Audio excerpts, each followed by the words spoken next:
আমি এখন যাচ্ছি সৌরিয়া ঘাট। তো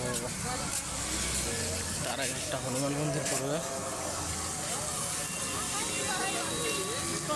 এইখান দিয়ে মানে যাওয়ার পথে দু সাইডে প্রচুর দোকানপাট দেখা যাচ্ছে, যেটা সব জায়গাতেই কমন ব্যাপার।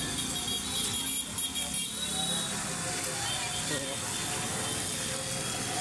এখান থেকে প্রায় 2 কিলোমিটারের পথ আমি হেঁটেই যাচ্ছি।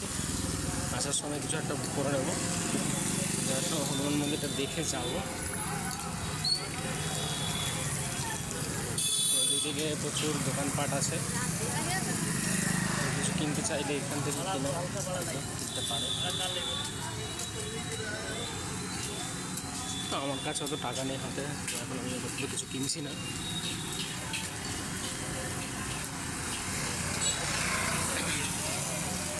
নেক্সট ভিডিও পরে করবো। এখানে হনুমান গাড়ি একটা জায়গা আছে, তো এখানটা এটা একটা মন্দির। এবার এই মন্দিরটা দেখবো আমি।